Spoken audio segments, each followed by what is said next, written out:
Boa noite, pessoal, tudo bem? E quem vos fala é o seu monitor, Francisco de Assis de Araújo Júnior, da disciplina de Processo Civil 2, execução ministrada pelo professor Nilson Aragão.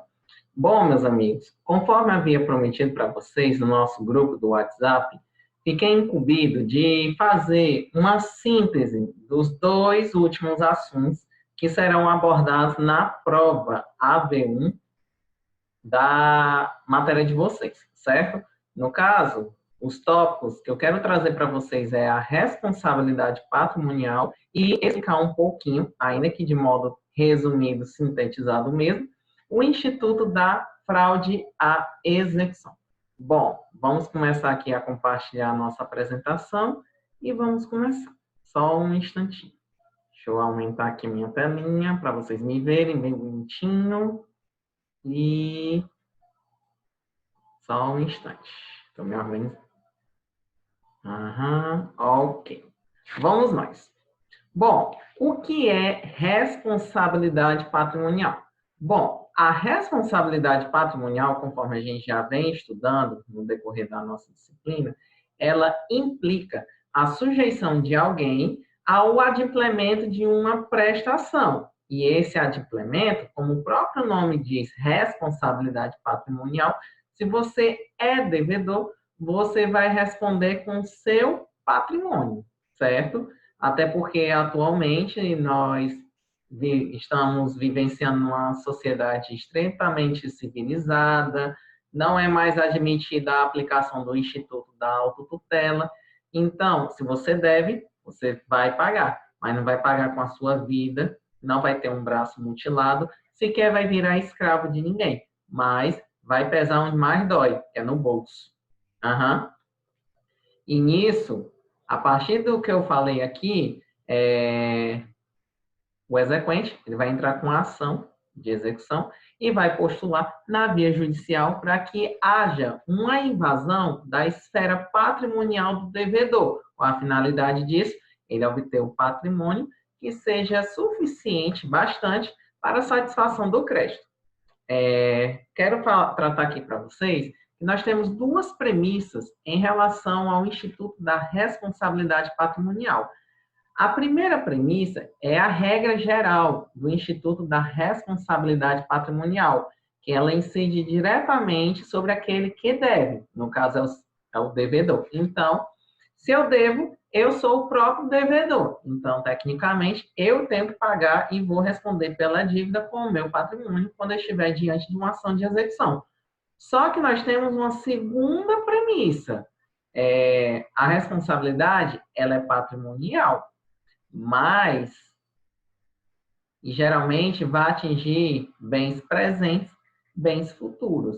Só que existem alguns resquícios que pode pegar patrimônio que nem está mais comigo. Vou mostrar aqui para vocês a figurinha. A regra geral da execução, toda vida que se entra com a execução, os bens, o executado vai responder com os bens presentes e os bens futuros. Isso numa ação de execução civil. Só que tem determinadas situações que os bens pretéritos, eles vão responder. Principalmente quando estivermos diante de duas situações previstas na Lei Processual Civil. Um é o Instituto de Direito Material, que é a famosa fraude contra credores, e o outro é o Instituto de Direito Processual, que é a fraude à execução.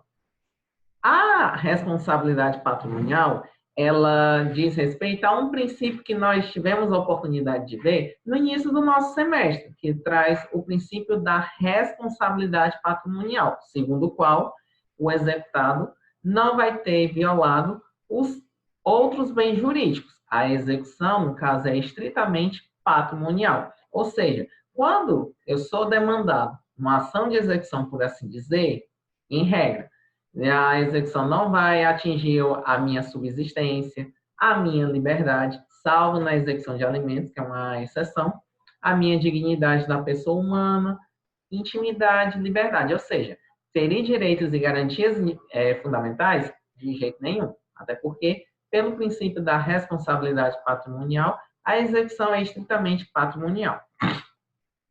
Ademais, A execução não pode, ainda que ela é processada para atender o direito de crédito do exequente, por outro lado, nós temos o princípio da menor onerosidade, que significa dizer que o executado jamais ele vai ser colocado numa situação estritamente vexatória, sequer numa situação de extrema pendúria, a ponto de comprometer a própria sobrevivência dele.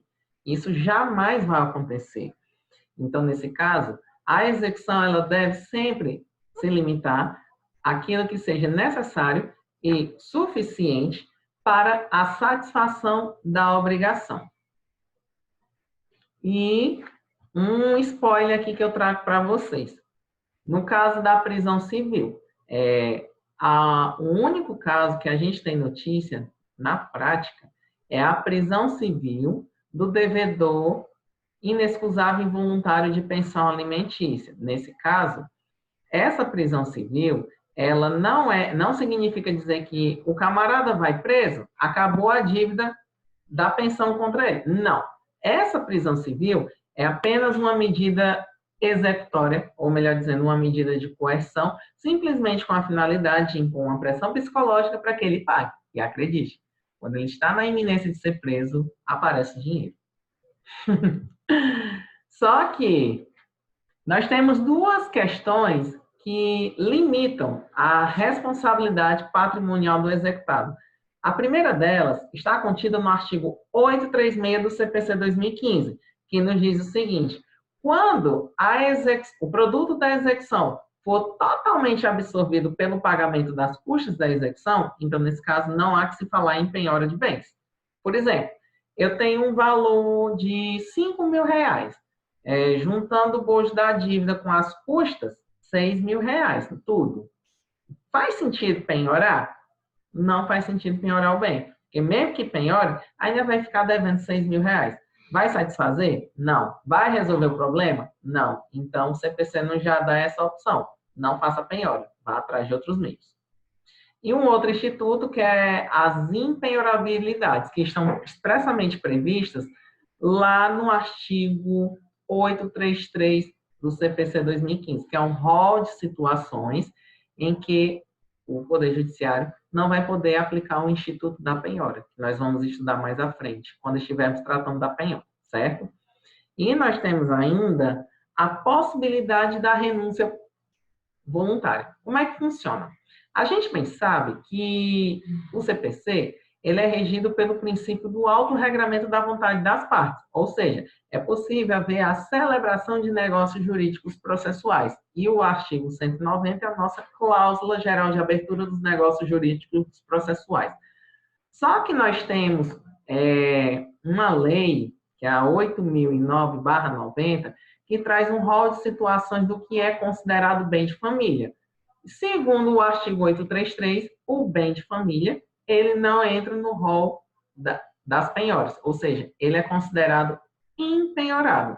Mas vamos supor que eu fiz um empréstimo bancário, uma hipoteca, e dei a casa como garantia. Não paguei esse empréstimo. O que é que vai acontecer?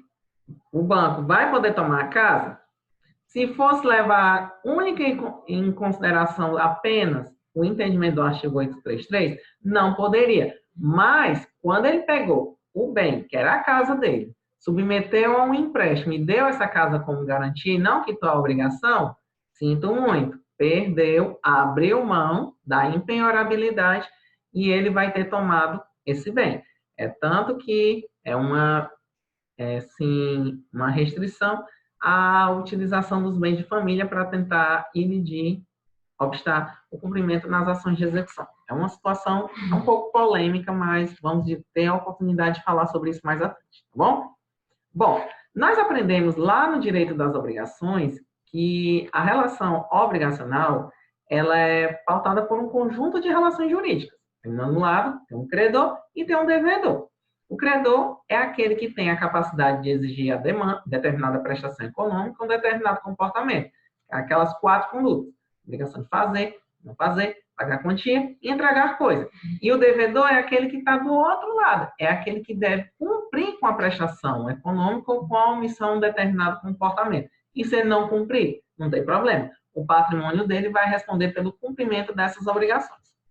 Aí, vocês devem estar se lembrando lá do professor de vocês de direito das obrigações, que a questão da responsabilidade compreende a dualidade entre dois termos estrangeiros, que é o should e o have to, que são, se não me engano, são alemães.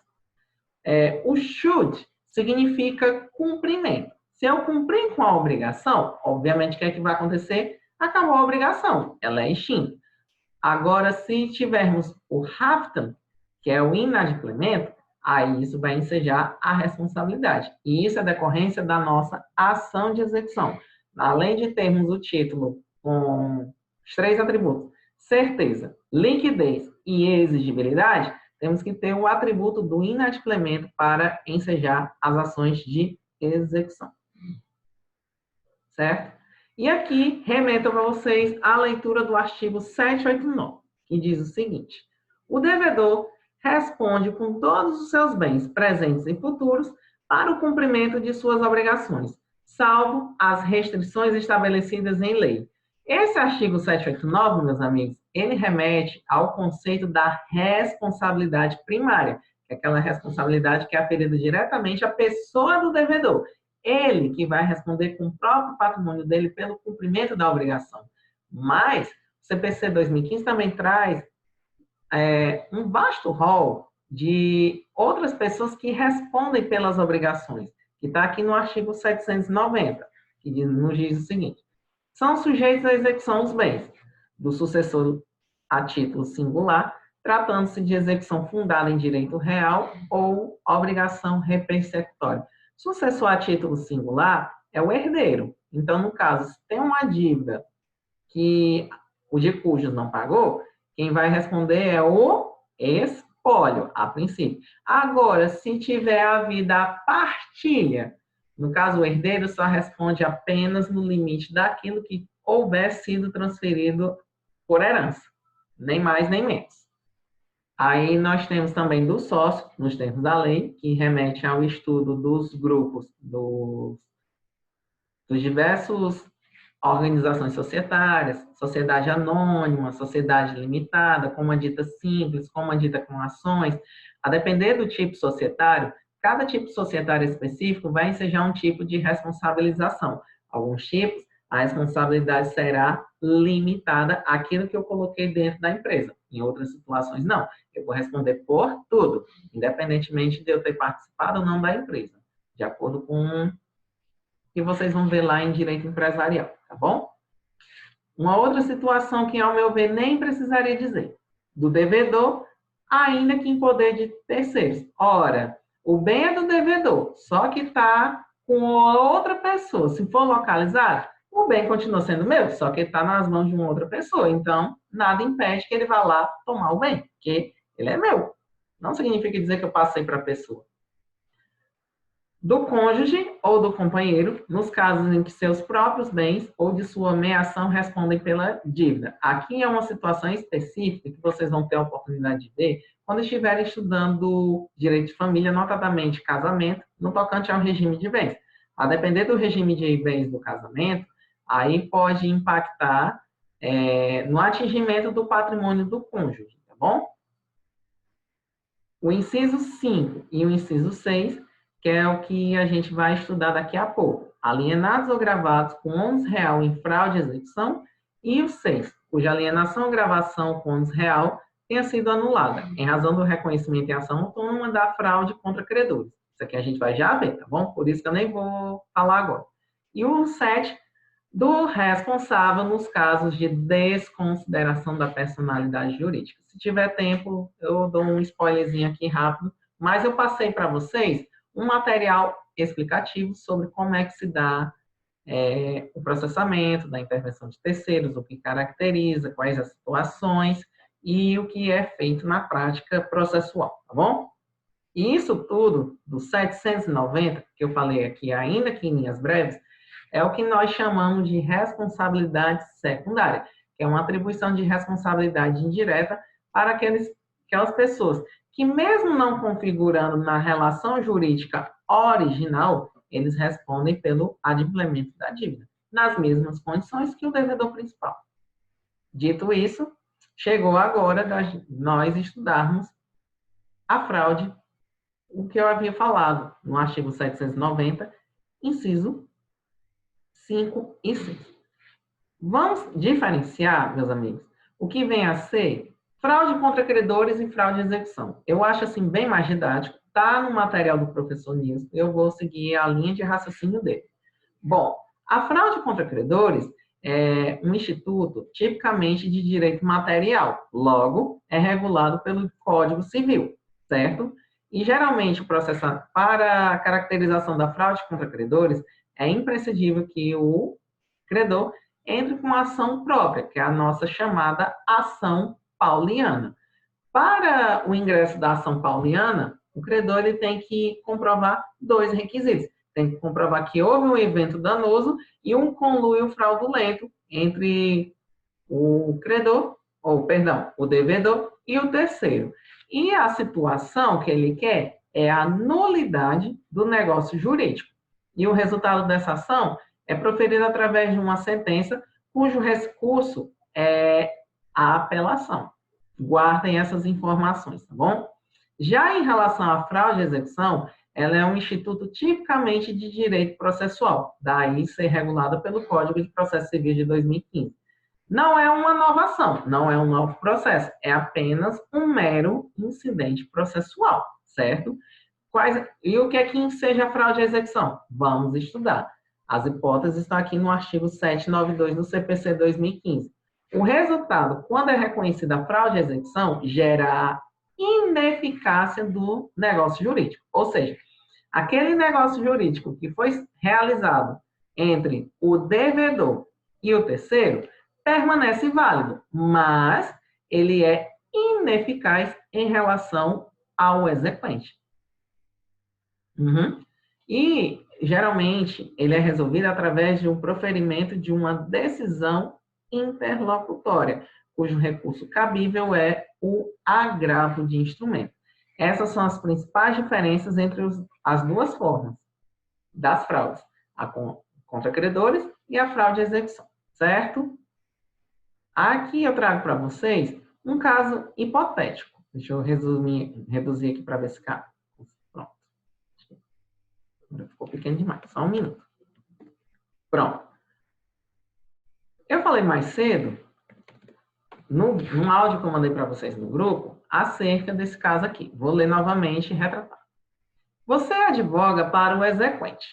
O executado é o Zé Caloteiro.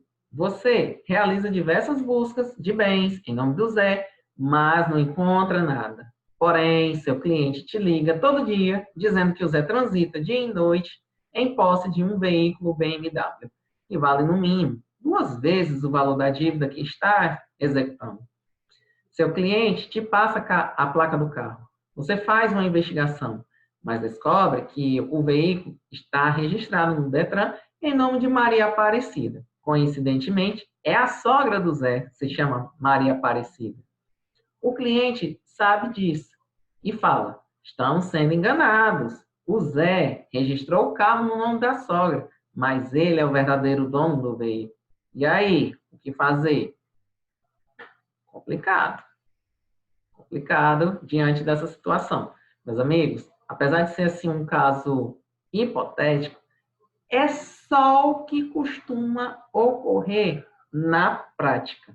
E o executado se vale de medidas ardis, frívolas, para ilidir, para prejudicar o direito de crédito do exequente. E faz marmotas como essa aqui que eu coloquei aqui no caso hipotético. Realmente, isso acontece.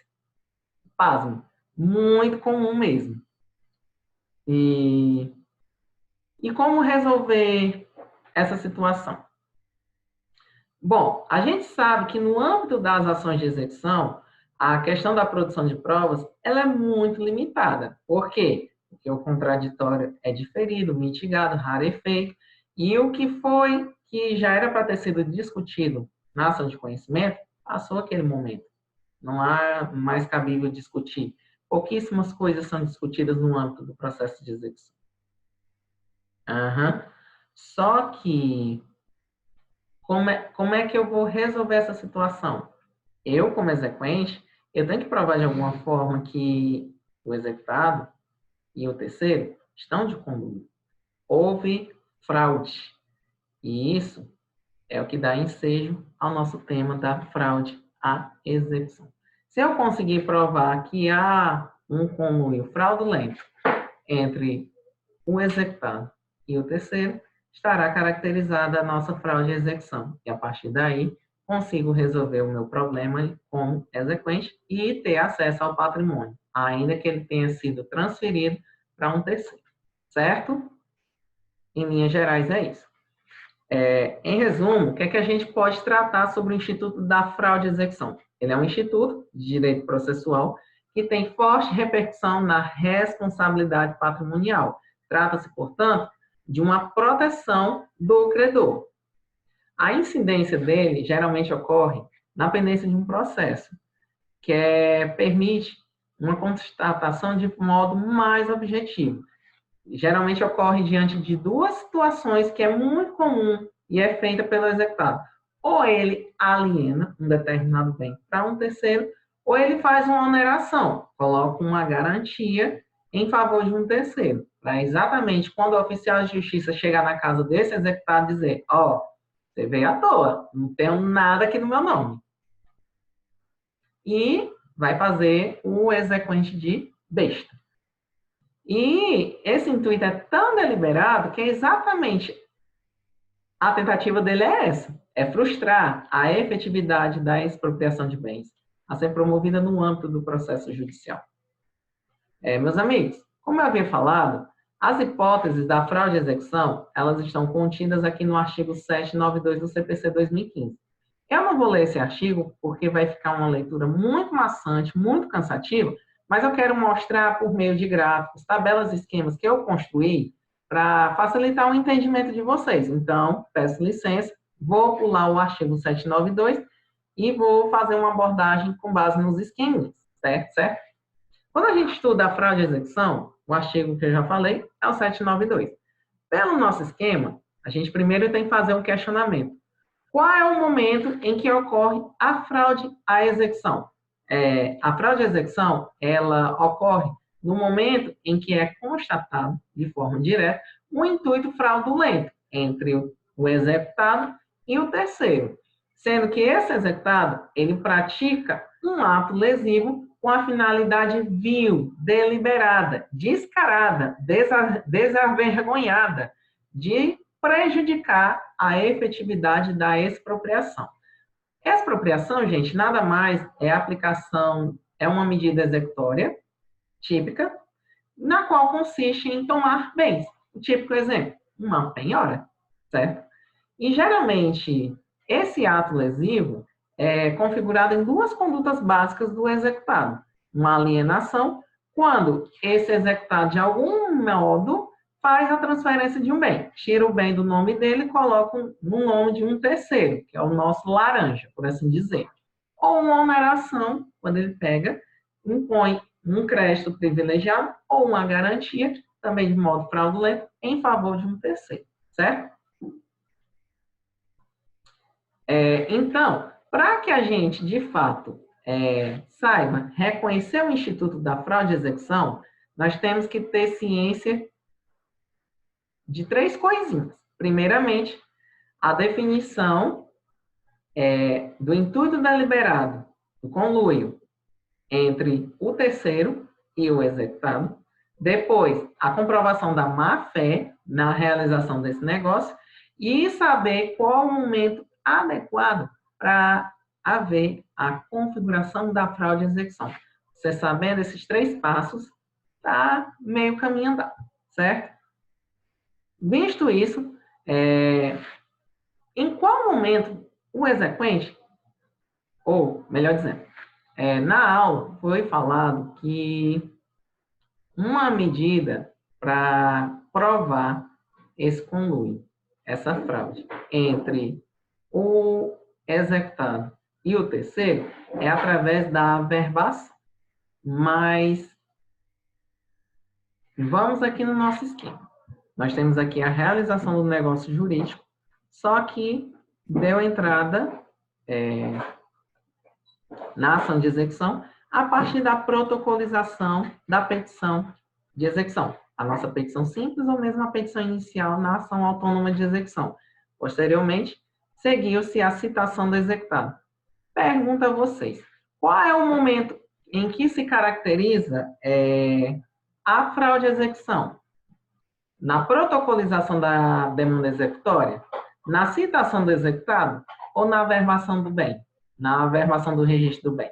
Bom, se a gente considerar que a fraude à execução entre o terceiro e o executado caracteriza na protocolização da petição inicial, na petição executória, vocês vão errar. Por quê?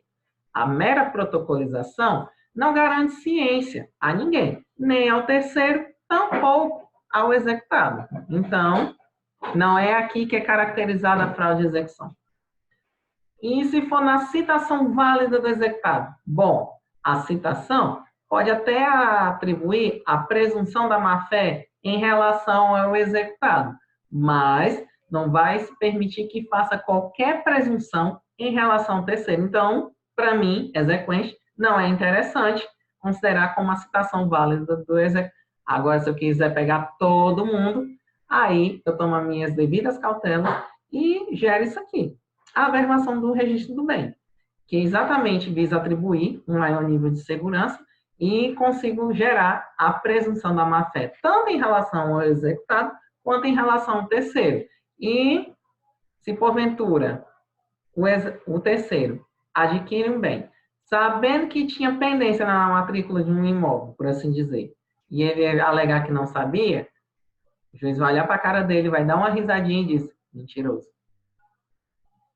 Fraude à execução. Pegou. Dando continuidade.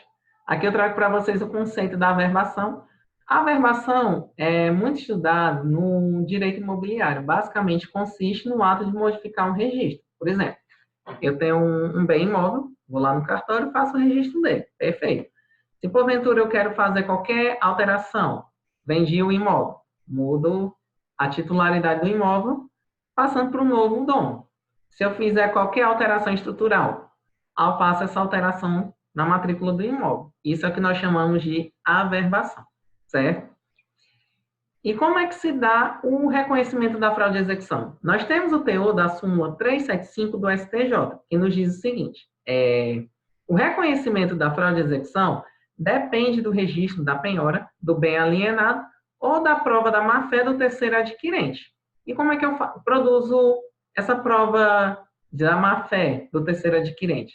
Isso nos diz lá na Lei de Registros Públicos, especificamente no artigo 167, que diz o seguinte, no registro de imóveis, além da matrícula, serão feitos das hipotecas legais, judiciais e convencionais, das penhoras, dos arrestos e sequestros. Então, duas medidas para a comprovação que o exequente pode tomar, adotar essas cautelas, proceder à averbação na matrícula do imóvel ou adiantar e fazer a hipoteca judiciária. Fazendo uma dessas medidas, ele toma as devidas cautelas, as devidas garantias e certamente vai estar protegido numa possível operação fraudulenta que, porventura, seja realizada entre o terceiro e o executivo. Bom, voltando aqui ao nosso entendimento, falei para vocês que a fraude à execução, o momento da ocorrência, quando é constatado de forma direta, um intuito fraudulento, com a finalidade de frustrar a efetividade da expropriação.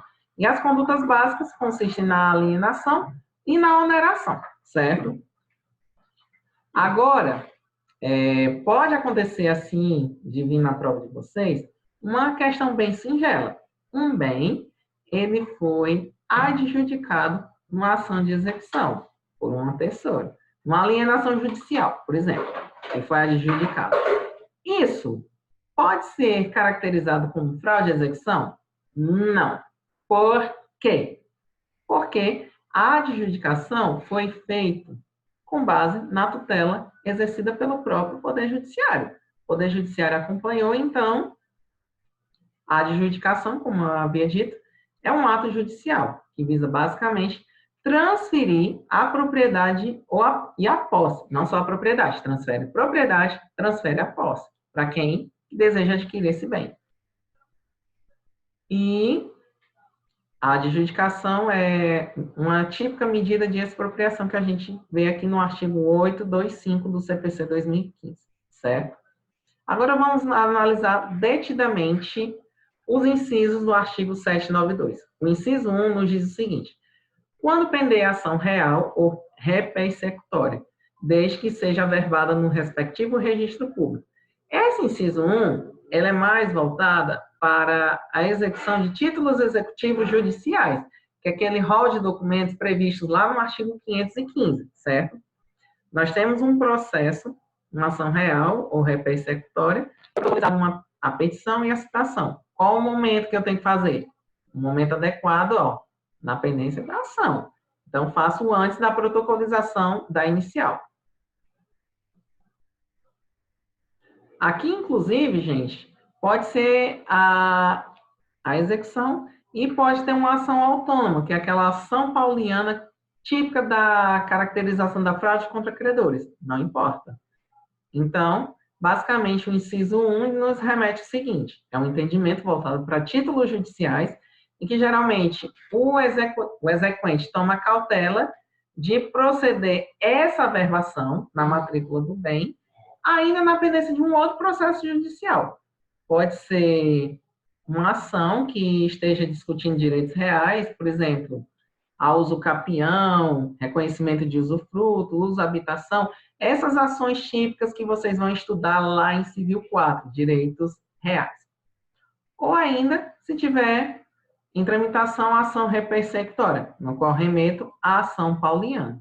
Então, é uma diligência que o próprio exequente faz para estar acobertado, para quando ele entrar com a execução não ser feito de trouxa, por assim dizer. O inciso 2 nos diz o seguinte: quando pender processo de execução, desde que também tenha sido averbada no registro dos bens penhoráveis. Geralmente tem que ser feito na forma do artigo 828. Aqui no caso, gente, nós já temos ação de execução em curso. Esse entendimento, ele é mais voltado para a execução de títulos executivos judiciais. E quando fala na averbação, na forma do artigo 828 do CPC, diz o seguinte: ó, entrei com a ação de execução, protocolização, houve a citação. Então, eu, exequente, só poderia fazer a averbação aqui, de acordo com o artigo 828. Essa averbação basicamente visa gerar a presunção de conhecimento em relação a terceiros, com a fim de evitar a fraude. Só que o professor Nilson falou para vocês uma questão polêmica sobre o momento adequado para se fazer a averbação. E ele explanou duas correntes, que eu trago aqui para vocês, ainda que de modo resumido. A primeira corrente diz que essa averbação prevista no artigo 792, inciso 2, ela tem que ser feita com base no artigo 799, inciso 9. Ou seja, essa averbação, ela tem que ser feita com a protocolização da petição inicial, independentemente da atuação do magistrado. Ou seja, eu vou fazer a anotação na matrícula do registro do imóvel. Quando eu der entrada com a execução, se porventura o executado tentar se livrar do bem, pronto, estará caracterizada a fraude de execução. Só que há muita resistência porque alguns juízes não aceitam esse entendimento. É questão mesmo de muita polêmica, o entendimento não está 100% pacificado, tanto na doutrina quanto na jurisprudência. A corrente legalista, que é a corrente 2, diz exatamente o entendimento do inciso 2 no 792. Tem que ser feito na forma do artigo 828. Ou seja, eu, como exequente, eu vou ter que entrar com a ação de execução. Esperar que o executado seja citado para só depois eu fazer a averbação. E se porventura esse juiz demorar 1 ano para despachar esse processo, e aí? Eu vou ficar vendo navios? Então, para mim, como exequente, qual é mais vantajoso? Fazer a averbação de acordo com o entendimento 1 ou fazer a averbação de acordo com o entendimento 2? Certamente vocês vão dizer que é o entendimento 1. Eu entendo pelo entendimento 1. que é uma questão de segurança, não há necessidade de participação do magistrado e assegura melhor a efetividade da execução para o exequente. Já o entendimento 2, que é o entendimento que está na lei, também assegura a efetividade, mas vocês sabem como é o nosso Poder Judiciário, a rapidez, a celeridade. Então, e aí? É um caso para vocês pensarem, tá bom? Caso sejam questionados quanto a isso, numa questão, numa situação hipotética, momento adequado para fazer a verbação, recomendo que vocês façam a discussão sobre as duas correntes e, ao final, tome o devido posicionamento, aquilo que vocês acharem mais correto, se é a corrente legalista ou entendimento minoritário, por assim dizer. Aqui eu trago os artigos que fundamentam ambas as correntes, vou passar direto. E agora vamos para o inciso 3 do artigo 792. Quando pender hipoteca judiciária ou outro ato de constituição judicial no processo onde foi arguída, desde que averbada no registro do bem hipotecado ou constritado. Bom, diferentemente dos incisos anteriores que a gente viu, que define um limite, um momento adequado para se fazer a averbação, aqui no caso já é uma situação bem diferente. No caso, eu já me adianto, pego o teor da sentença, já levo para o cartório e faço a verbação. Isso é o que nós chamamos de hipoteca judiciária. O procedimento da hipoteca judiciária, ele está previsto no artigo 495. Não vou ler para vocês, vou deixar para vocês como dever de casa para vocês, tá? Feita essa hipoteca judiciária, uma outra medida que resguarda o exequente contra a fraude à execução. O inciso 4, quando nós temos uma ação capaz de reduzir o devedor à insolvência. Aqui, não utilizou como critério a averbação.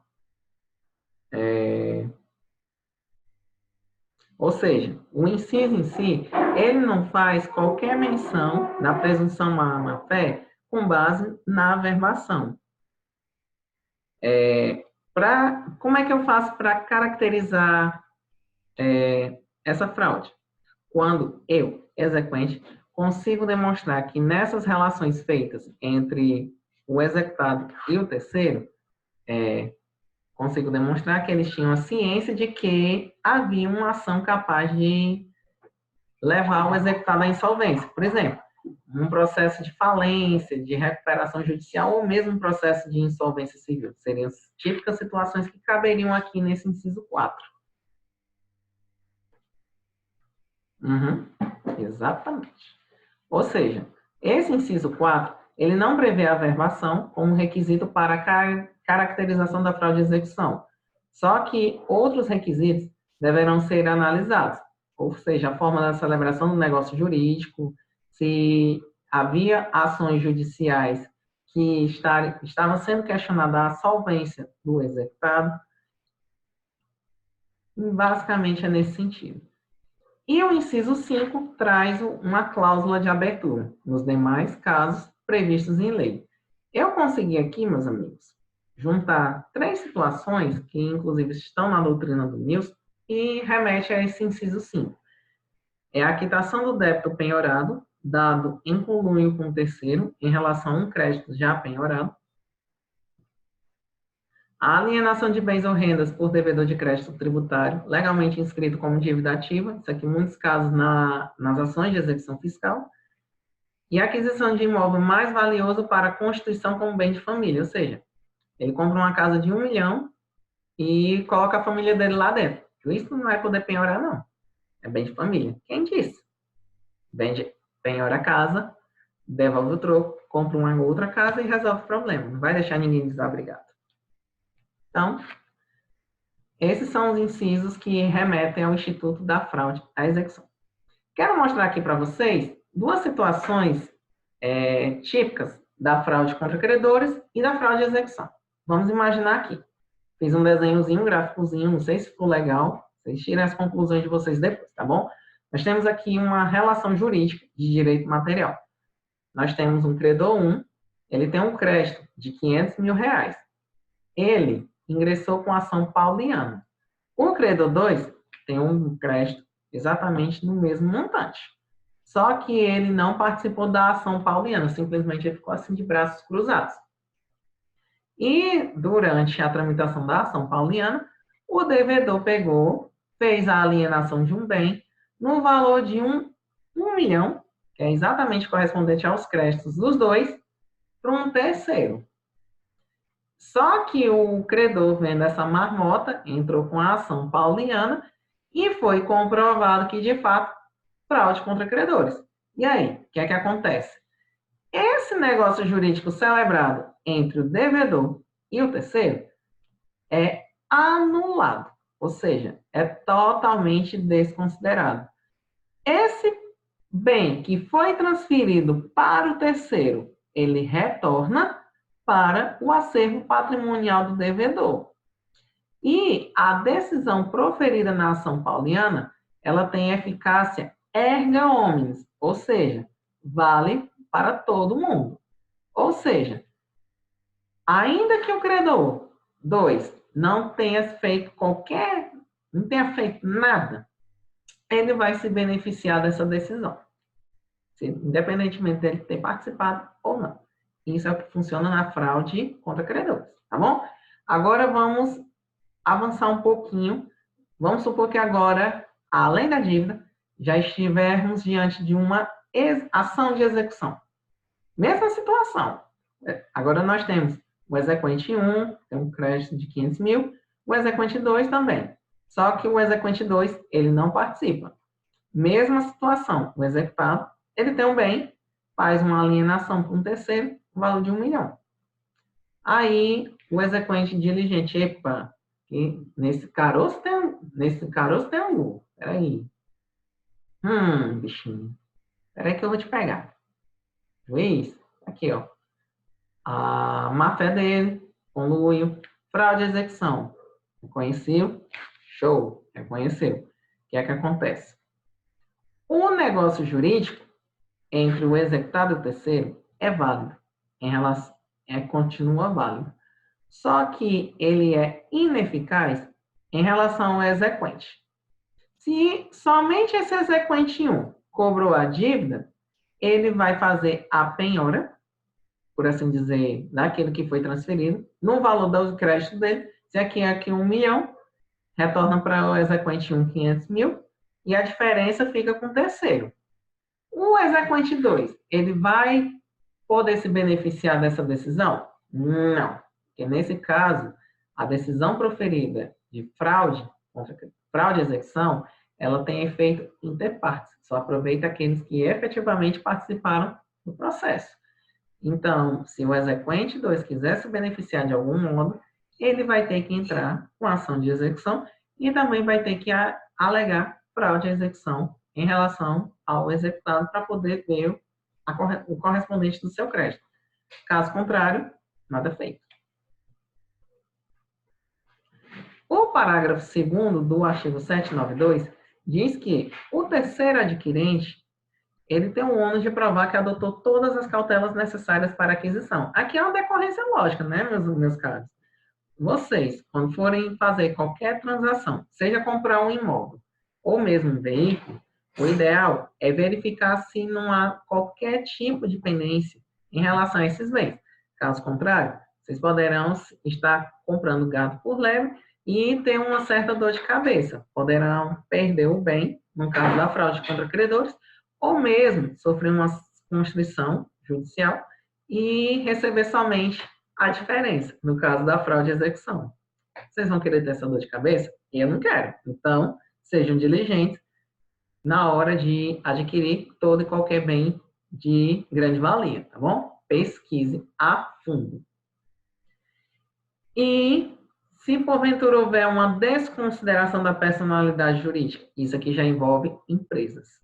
Então, nesse caso, essa fraude vai ser caracterizada a partir do momento em que houve a citação da entidade cuja qual a personalidade eu quero desconsiderar. Então, o reconhecimento da fraude de execução vai desde a citação, retroage para a citação, certo?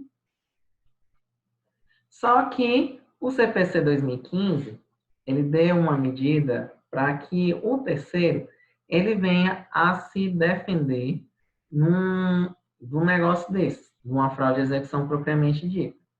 Antes de declarar a fraude de execução, o juiz deverá intimar o terceiro adquirente que, se quiser, poderá opor embargo de terceiro. O que é um embargo de terceiro? Ele tem um funcionamento semelhante ao da contestação. É uma peça de defesa de um terceiro que não teve a oportunidade de participar do processo inicialmente, mas a ele é oportunizado o momento dele exercer o contraditório e dizer: não, juiz, isso aqui eu tomei todas as cautelas, está aqui. Quando eu comprei não tinha nenhuma restrição no bem imóvel, tomei todas as cautelas. Se esse terceiro conseguir comprovar, então não vai sofrer os efeitos da fraude à execução ou da fraude contra credores. Agora, se ele não tomou as devidas cautelas, mesmo que ele alegue a defesa, aí o juiz vai dizer um não bem grande, vai ser reconhecida a fraude à execução e, ainda que o negócio permaneça válido entre o terceiro e o executado, é ineficaz em relação ao exequente. Então, o exequente vai poder tocar diretamente naquele negócio, certo? O CPC traz um regramento específico sobre os embargos de terceiro. A norma, uma está aqui no 674 e o outro está aqui no 675. Como é que se dá a interposição dos embargos de terceiro? Regra geral, os embargos de terceiro, o prazo dele é de 5 dias. Nos casos da adjudicação, alienação por iniciativa do particular ou da arrematação. Isso aqui, geralmente já ocorre, esses embargos de terceiro, quando nós já temos um bem que já foi penhorado e ele vai ser submetido à asta pública. Aí, antes disso, intimado, esse terceiro mesmo, ele pede para participar do processo e tem um prazo de 5 dias para se manifestar sobre essa penhora, essa arrematação, tudo e tal. Agora, em relação aos embargos de terceiro na fraude à execução, o CPC dá um prazozinho um pouco maior, 15 dias. Ou seja, mesmo, e um pequeno detalhe, tanto esse quanto esse segundo são estratégias do terceiro para a apresentação da defesa no juízo. E esses regramentos, eles não são excludentes. Mesmo que eu utilize um, eu posso utilizar o outro sem problema algum. Não vai gerar preclusão temporal. Todavia, se eu for entrar com o primeiro embargo de terceiro e quiser renovar os argumentos, não vou poder renovar os argumentos. Vou ter que trazer outros argumentos. Porque, nesse caso, apesar de não gerar preclusão temporal, gera preclusão consumativa. Então, é um cuidado que o terceiro tem que ter na hora de manejar os embargos de terceiro. Certo? E aqui eu trago para vocês um pouco mais detalhado como é que se faz medidas de prevenção do calote. O que é a averbação premonitória, como é que ela é feita, o passo a passo. Vocês deem uma lida com mais calma. E, no caso aqui, também da hipoteca judiciária. O regramento, como é que é feito, quais são os efeitos. Vou deixar isso para vocês, no material que, inclusive, eu já passei para vocês, tá bom? E uma última observação sobre a fraude à execução. Bom, a gente viu lá no artigo 774 que, seguinte, considera-se atentatória a dignidade da justiça a conduta comissiva ou omissiva do executado que, inciso 1, fraude à execução. Então, se porventura o professor der uma situação, um caso hipotético, que conte uma historinha, que o executado transferiu um bem para um terceiro, naqueles moldes do CPC 2015, para oneração ou alienação, aí nesse caso, é uma fraude de execução. E a fraude de execução, ela é tida como um ato atentatório à dignidade da justiça. E qual a penalidade pelo ato atentatório à dignidade da justiça? No caso, vai ser fixada uma multa em desfavor do executado, e essa multa vai até 20% do valor atualizado do débito da execução. O certo era para essa multa ser revestida para o Poder Judiciário, até porque o intuito deliberado do executado não é somente prejudicar o exequente, mas mesmo desafiar o Poder Judiciário. Se é um ato atentatório à dignidade da justiça, então nada mais justo do que a multa ir para o Judiciário. Vocês concordam comigo ou discordam? Não tem problema. Mas o CPC traz entendimento totalmente contrário. Diz que não, que essa multa, dos 20%, ela vai ser revertida em proveito do exequente. E ela vai ser exigível nos próprios autos, sem prejuízo de outras sanções de natureza processual ou material. E, geralmente, como é que é feito o processamento da fraude de execução? Eu vou abrir um outro processo para fazer a tramitação referente à fraude de execução. Cuidado, não vai ser aberto um outro processo, não. É um incidente processual. Esse é o procedimento de tramitação da fraude de execução, dentro da ação de execução. Não há que se falar na abertura de um novo processo. E um último detalhe, meus amigos. A fraude de execução, ela é caracterizada como um tipo penal. Ou seja, lembra que o CPC diz natureza processual ou material? É um ilícito penal, previsto lá no artigo 179 do Código Penal, que diz o seguinte: fraudar a execução, alienando, desviando, destruindo ou danificando bens ou simulando dívidas. Pena, detenção de 6 meses a 2 anos ou multa. E aí? Vai querer pagar para ver? Vai fraudar a execução? O risco é seu. Então, meus amigos, é isso que eu trago para vocês acerca do Instituto da Fraude à Execução e da responsabilidade patrimonial. Sei que foi bem curtinho, foi rápido, mas eu espero que com esse vídeo e com esses esquemas ajude a dar uma clareada na mente de vocês e que estejam preparados para fazer a prova na próxima semana. Então, vou me despedindo aqui de vocês. A gente se vê nos próximos vídeos, tá bom?